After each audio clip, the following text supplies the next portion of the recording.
The next day, she wakes up hugging her teddy bear, knit for her by her dad. This time she brushes her teeth sitting down to avoid slipping, but ends up tripping anyway once she's done. "Sweetie, are you okay?" "I'm fine, Dad. Tried what ya told me to do. Looks like I'll have to dry the floor in there if you keep slipping like that. There's some nice delicious breakfast to enjoy, eating bagels, solid rice buns, and an apple." She enjoys it very much. However, she still plans on going to school, and, well, her dad and mom, well, tried to explain to her that it's not a good idea right now. She'd be better off just staying home or playing outside. "But why, Dad? School's still open, and I don't want to call in sick." Not really knowing what to do, or why all of a sudden her parents don't want her study, but, being respectful, she listens anyway, and proceeds to do her homework. However, she ends up getting bored, and unbelievably shaken by her worries. She bursts out the door, much to her dad's immense worry, and heads straight there, darting straight towards it, but only finding, when she reaches the turn she needs to get there, the school, it's just gone. Nothing but the first floor tiles even exist anymore. Not even a single hint of construction. All of a sudden, her head started hurting uncontrollably, and she didn't even know why. She was about to run back home to tell her parents, but someone ends up walking past her, going straight there. It seemed like she felt much worse than she did at the moment, actually using her phone to call someone at the moment. A girl at that, wearing a different uniform. Please no. Ano could have sworn she heard those exact words. Feeling she has to do something to help her, she runs after her. "Hey, wake up." The girl with the glasses looks, honestly expecting her at this point. It seemed like she ended the call, mostly to not be rude. "Weren't you supposed to be at that school that disappeared?" "No. School was out early for some reason. I guess you're one of the people who happen to still be around. Good thing I found ya." "Hey, I haven't seen that uniform before. What's it for?" "Oh, I'm a university student at Rising Sun University. See? My crest is right here." She points towards her chest. There it was, and it looked alright. Ano doesn't really have anything else to do since she came here, so, well, she's curious about university life. "Hey, can I follow you there?" The girl blushes profusely and spills some mouth fluid by accident from how sudden that was. "Shouldn't you be with your friends right now?" "I don't have any real ones." The girl thinks for a moment on what to do, but is quickly reminded that she's gotta be on time. And if that means giving this one something to do, she'll gladly do it. "Okay. You can come with me then. Just, well, we have a strict no random visitor policy, and considering how you probably don't have a sibling, I got just the thing." She pulls out a Rising Sun University uniform and gives it to Ano, who's kinda shocked that she's being so nice as to give her clothes. "Hey, I'd love to put this thing on, but where's the nearest bathroom? You could just do it in a bush or something." "Don't worry, I'll keep watch." "No, that's really weird. Get me to a bathroom." They end up in a local gas station bathroom, where Ano puts on her uniform, surprisingly fitting pretty well into it. "Wow, you look absolutely fantastic in that. What's your name?" "Ano." "Well, Ano, nice to meet you properly this time. I know the whole bush idea was weird, but it's just what I do." "What? Forget you heard anything like that. We are going now." "Yay. But, question. Where are we going to put my Blossom High uniform?" "Don't worry, you can put it in my bag." "Okay then." She puts it into the bag, and they both leave. When Ano finally sees the place, she's extremely excited.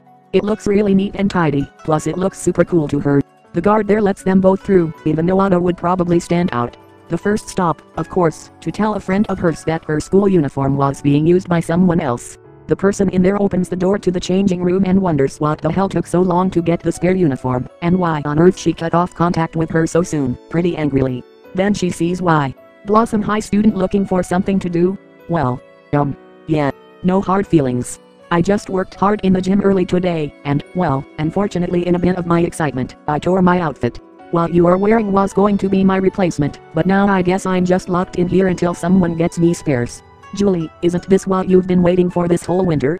Just to have an excuse to skip school without actually skipping school? Emily, not in front of the new student. Oh. Emily looks bummed out a little. Hey Emily. Don't look so down, alright? You were honest, and that's all anyone could ever ask. Emily actually smiles, and, well, is reminded of something. Hey, do you mind if you end up being my friend for a bit? Of course not. I'm happy to. Ano smiles back. Ano can't actually go into any classes, but watches through climbing the trees and watching. Surprisingly, the teachers were nice enough to let her at least see everything, due to assuming she was a new student. Meanwhile, Julie was playing wall ping pong. Might as well use this opportunity wisely. After classes, all three end up leaving, since the guards kinda left. Hey, as soon as we get to Emily's house, you mind giving that uniform back to me? Well, it was yours to begin with, right? Why wouldn't I want to? I mean, as cool as it is to be in sweaty bloomers and a t-shirt all day, I don't really want people thinking I'm a stink badger. I mean, wouldn't it stop the guys from hitting on you, Julie? Julie just looks at Emily like she disapproves, and they just continue walking home. Anno ends up in Emily's house, and she comments on how nice and roomy it is. Emily pours herself a glass of red wine, and sips it. Anno, well, having promised Julie something, takes off Julie's uniform and gives it back, while Julie goes into the bathroom to get her smelly gym clothes off and change into something more comfy. After both Anno and Emily sit on the couch, Anno wonders about something. Hey, where'd you get this nice house and this fancy wine? Oh, inheritance. Turns out both of my parents are dead. Dad used to be a wine salesman, and as some apology, after getting the family company, whoever is in charge of it now gave me this stuff. I make sure not to get drunk off of it though. But how'd you get into a university, if all you got was a house and, well, I used the inheritance money to survive. That meant I couldn't waste it on beauty products. Wow. I don't know what I say. You're a poor thing. And you look just as young as me too. However, it appears that Anno had gotten sleepy and ended up taking a nap. Of course, this nap was interrupted by a large truck smashing the door, who shouted something, but Anno couldn't hear it, and drove off, with some odd guy staying behind. Greetings. I am Emily's brother-in-law. Sorry about the ramming, he's awful at driving. Emily hears this and darts straight there. God damn it, you pyramid scheme salesman, shoo. You aren't going to get a single cent off me. Emily chases the guy away from the house. Who was that guy? Oh yeah, he's one of those brothers-in-law. They don't look anything like me, but they always try to make money off scamming people for some reason. I bet he was trying to do the birthday present scam. You mean he wasn't a truant officer? No, of course not. Who do you think is gonna call one, if the school you're going to doesn't exist anymore? Oh yeah, good point. Anno says. Wait a minute, where'd Julie go? Back home actually. She lives a bit away from town. Emily responds. By the way, I'm sure you had a nice dream. You were saying things in your sleep. Oh, I was? It was really weird, like, fighting these things. I don't even know what they are. The demon dream, eh? Don't worry, I get lots of those too. In fact, I got one just yesterday. Any grand adventures in your dreams or anything? Well, there was one dream, where I had help, but, well, I couldn't see things all that well. Hey, dreams are meant to be adventures, right? Anno and Emily chuckle a bit in how they think alike. So, if Blossom High just suddenly disappeared, there could be a chance that something might happen, right? Correct, so that's why I've been planning to train myself. Hey, can I join in? Aren't you a little thrilled to be doing this kind of stuff, Anno-chan? I don't want you getting hurt. Of course I won't get hurt. I've always known how to be safe with exercise equipment. Well, if you say so. Anno grabs Emily's hand and leads her into the living room. As Emily says that, they even go up the stairs. So, if something crazy like disappearing is possible, you think magic is real? It wouldn't be ridiculous to say so, would it? If so, that's going to be quite hard to fight them. Relax. I'm sure, if we hit them in the balls hard enough, they'll fall over. If not, we'll be strong enough to do something at least. But what, if even that's not enough? You seem to worry, Anno-chan. It's great that you care so much, you know. Emily breathes in. Well, all we got to do is find whatever's giving them magic. Hey, that's a great idea. Anno is about to enter the bedroom with Emily, but, well, Anno forgot. She has to call her parents and let them know she's doing alright, and if they'll let her have a sleepover with her new friend. Of course, being nice, they say yes, and also are happy that she's alright despite finding out what had happened. Both of them go and enter Emily's room. She doesn't seem to have any sleeping sacks, or any portable beds, so, well, Anno figures she'll just have to sleep with Emily. Emily kinda fantasizes something in her head, but quickly stops when Anno calls out to her. They both go to bed, Anno trying to calm down, while closing her eyes, and so does Emily. Eventually, they both end up asleep. While Julie's walking back, along the country road, she actually thinks about the nice girl she met today. Sure, they barely even knew each other and Emily's probably having all the fun in world having a sleepover with her, but, well, she guesses that opening up to people who've gone through a lot of loss is pretty easy. She chuckles to herself. Early the next morning, a very sleepy-eyed Anno ends up getting from bed. Must have been a really good sleep. She lets out a pretty loud yawn, practically waking Emily up. You know, you might be one of the loudest yawners I ever slept with. While Emily yawns normally. Excuse me, what? Yawners. That's what I call anyone who yawns in my house. Anno, still being half asleep, ends up opening the drawer to look for some clothes to put on. Until she realizes something very important. Oh no, I'm so sorry, Emily. I'm so used to being in my house that I just... Clothes? If you're looking for clothes, I keep all the stuff that doesn't fit me anymore in that cupboard. Emily seems to have winked for some reason. Anno doesn't really get why, but rolls with it. Wow, this dress shirt feels really nice. Thanks. Wait, you aren't going to take any underwear? All your underwear is way too big for me. It'd be like wearing a bra cape. Closet drawer inside there. It probably has stuff that'll fit too tight, but... Anno looks at Emily, who seems to even be smiling while doing mundane things like putting on clothes. She didn't know why either, but she was glad to be a part of it. Although, she thinks she's better off leaving the room to try out these undies once she gets back. So, how'd they fit? Like you said, too tight, but I don't really mind. It's like it's giving you a nice hug. But Anno gives one of the sports bras to Emily. That one seems to be really loose for some reason. Emily then tenses up for a moment, seemingly getting surprisingly angry. Then, when she notices Anno again, she laughs it off. You can keep all the ones you want. I was planning to do something with them anyway, so it saves me the trouble. Wait, really? Thank you so much, Emily-chan. They end up going down the stairs, while Emily gets ready to head to the university. So, I don't know if you really want training advice, but personally, you're a bit scrawny there, Anno. I have a nervous feeling you might snap your arm into, and no one would like that. She begins putting a drink in her bag, as well as her notes. But I wanna lift the big weights. Anno pouts adorably. Emily spills out more mouth fluid after that unexpected behavior. Yeah, I gotta show you a video sometime about that subject sometime. But then she turns around and pats Anno. But you can always start with dumbbells. They're nice, as light or heavy as you want, and most importantly, it's cool science stuff. The more you keep it up, the stronger you'll become in a certain area. Anno, still disappointed she can't just do the big heavy lifting that one of the side characters in her favorite show do practically every day, but not wanting to hurt Emily's feelings, agrees to the dumbbells. Emily leaves her enough money to take care of getting some, for about 8 dumbbells, 4 different weights for both hands. She decides to train all day outside, but realizing quickly that she's making herself super hungry and worn out by constantly pushing herself, only being able to lift both 10 kilograms. Her arms are worn out. But that doesn't stop her from using her legs too. She does very weird sit lifting with her gym clothes, though. She finds it's not all that effective. She ends up unable to get off the mat she placed outside. When Emily and Joel eventually get back, they see a sweated out Anno just lying on the mat, panting for air. Oh gee, Emily, I can't move. As I thought, you silly, you tried too hard. You should really learn how to take breaks. She ends up trying to be all cool and emulate a martial arts master, masterfully picking up one of them, but she can't lift even one without really stressing herself. Julie looks at them both, looks at the dumbbells, menacingly walks towards the strongest one. Shockingly, she's able to lift it no problem. Of course she ends up turning it into a 3rd times the charmed rope. Don't worry, Emily-chan, I'm sure you were trying your best, like I was. Emily and Julie, knowing their folly worked, put on a comedy act together, Emily revealing she actually could lift the dumbbell normally, and they all laugh. See, even though I'm not in shape and don't want to be in shape, Julie forces me to always go on walks and lift things once in a while. Of course, I don't want you looking like Aiko. She didn't even pass the finals, because she was so much of a neat physically. Julie, I'm not gonna turn out like her, alright? She slaps Julie Shoudler lightly, and Julie does it back, giggling. Anno though, she doesn't get it. Julie carries Anno back inside and gets her a water, while Anno lays on the couch. Wow, thanks a bunch. Anno can't suddenly move a bit again, and she sits. Emily, meanwhile, is doing her homework and studying, but she does get it done pretty quickly, all things considered. She even goes on the internet a few times to look some things up. Julie's about to head back, but, well. Hey Emily, mind if I call Anno's parents to see if it's okay if she has a sleepover? I don't think she'll be able to get home, even if she is able to run. I was just about to. After that call, it seems like Anno figured out the whole exercising trick by thinking about it for a bit. She seems happy they cared enough to not even ask and do what they thought was right too. Emily, after enjoying some TV with Anno, and doing her famed balance a dumbbell diagonally on your head trick, which Anno was astonished by, before Emily took a dumbbell bonk to the foot, took Anno to her room, getting some lewd thoughts, but quickly dismissing them, as she tucked Anno in, and then did so herself.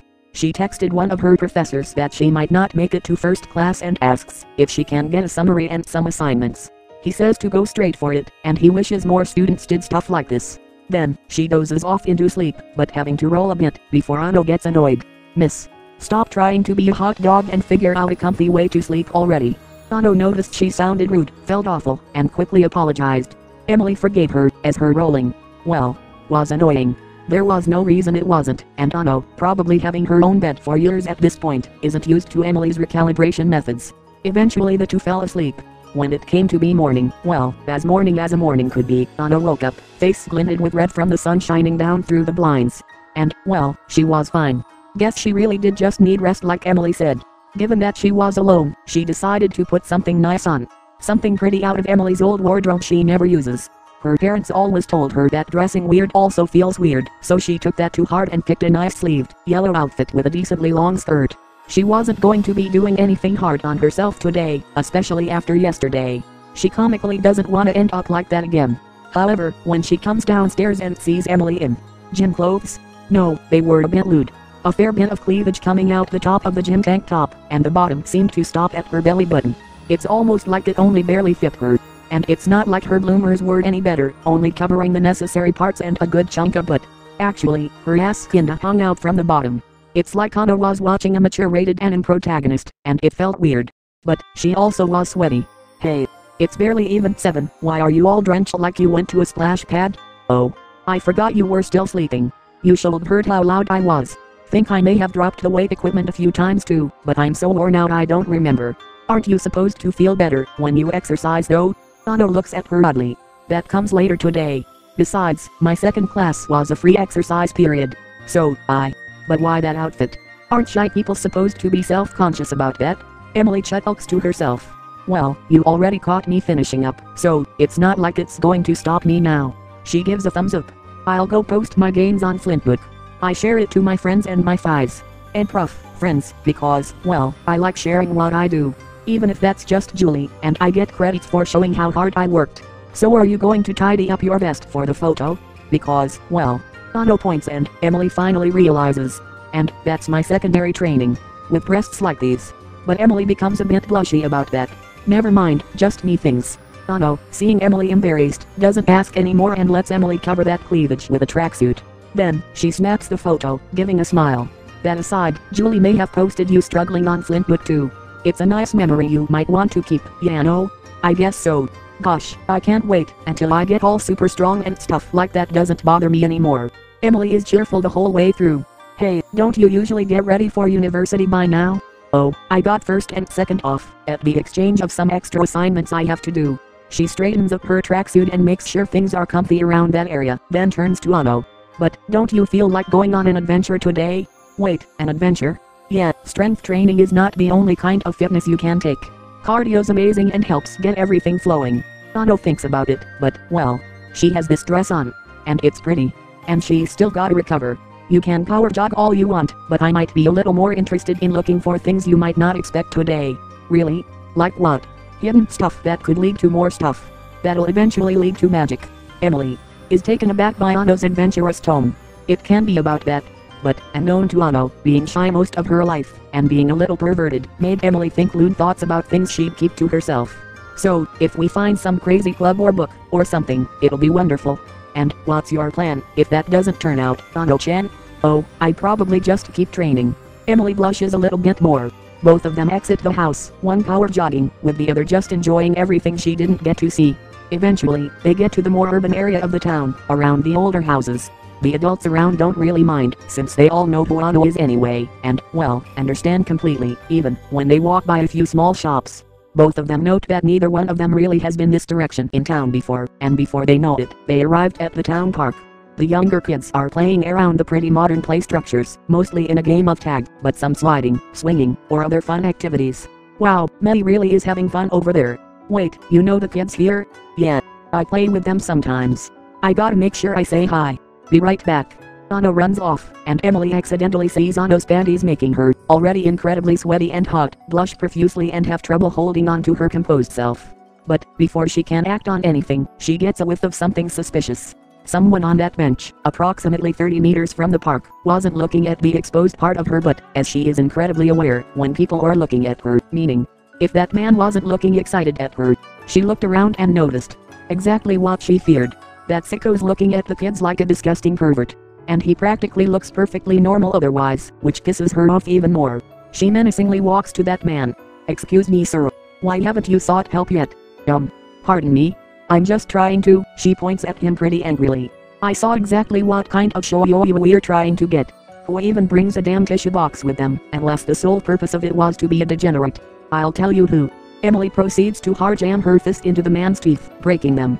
He proceeds to try to stab her with a branch, but she simply breaks it, and proceed to intensely breathe in.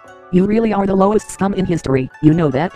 She ends up kicking him repeatedly in the face, before her last kick sends him a bit further away, dropping his camera. Which, she checks. It turned out this wasn't his first time either. She calls the cops on him and pulls out a note. She ends up going to Ano, playing with the kids still, explaining how she found something, some bad guy. Oh. So that's where the noises were coming from. I thought it was a branch. Ano giggles a bit. Anyway, me and Emily were about to keep looking for hidden stuff, so if you notice anything, make sure to tell us. Don't worry Ano-san, we will. Of course, they end up looking all over the place, Emily randomly swaying, as if she was having a HRT time with something. They even searched all over the giant tree, but they can't find anything in the park other than branches and insect life, which none of them are bothered by. But when Ano got down the tree, she suddenly gets intimately kissed by Aunt Emily, who can't control herself. Ano tenses up and quickly blushes her away. Hey, why'd you do that? I get sharing food and all, but I'm not comfortable with that stuff at all. It's at that point when Ano realizes she's too flustered right now, and whatever is going on happens to be urgent for Emily. Come on Ano, it won't be that bad. I just have this one itch. If you're going to conduct your business, go do it somewhere private, like that huge clumping of bushes over there. I don't want to see you pee. Or whatever happens when that stuff happens.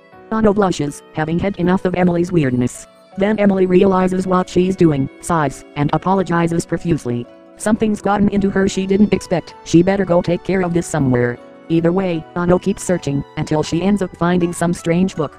Well, it's nice to find what she was looking for, but there's a chance it might be just some garbage. But she's highly doubting it, and even hoping it's what she thinks. But it feels right, and it doesn't feel like any other book she's ever picked up before. Emily comes out of the bush eventually, feeling better. Hey Ano-chan. Thanks for not feeling like you had to do that. I can get a bit out of control with my hormones sometimes. I'm glad. Anyway, look what I got. I found it. This might seem really weird, but I think whatever you did in there caused it to appear. Emily has an out of control blush, before looking down and moving her breasts out of the way to see if something happened down there. Oh crap, it had. It made her nervous as heck. Ano, that's great, but we need to get out of here. Emily runs off covering that area, and Ano has no idea what she just did. Already going off? Well, have fun Emily-chan. Ano waves at her. She ends up having more fun with the kids, going in and out of play structures. She even falls on the sand playing with the swings, but she's doing alright. As she's about to begin heading back to Emily's house, she notices a hooded robe guy there. Weird, she never sees those kind of guys around. Actually, the only time she's seen them is in some show that she had done while doing homework. When she gets home, Julie happens to be in the living room. Oh hey Ano. How's it going? Heard Emily took you out on a walk, but then she notices the book she's carrying. Hey, I didn't know you had a hobby of collecting weird worn out books. Had you queued up as Susie's type, but now I think you might be beyond her in randomly collecting things. Julie's pretty joking about that. I found this outside during the walk. Kinda explains why this dress is all dirty, eh? Suggest you check the book for any creepy crawlies. Don't want webs in your perfectly good book other than your own. Ano does realize it's a rather good point, so she mostly checks. Nope. Nothing. Double weird. She even flips the book upside down, but the only thing that comes down with it are the pages. And books are supposed to do that. Seems good to me. Ano winks, Julie having a hard time comprehending how it's so clean. That and hysterically laughing inside her own head that it reminded her of a funny comedy sketch she saw on TV. Rather, the arrow had managed to get itself stuck on a lug, and before he knew it, he ended up being anaerobic, because his negotiation skills were awful. But then Ano, wait, did Julie just call Emily Susie? Emily never told her about this. And more importantly, the water was running. Hey Julie, what's with the Susie thing? Oh, that's what she calls her boobs. Julie continues to wheeze, knowing she may have baited Ano into finishing that joke. No, seriously though. She does. I know it, because I'm secretly Emily's girlfriend. What?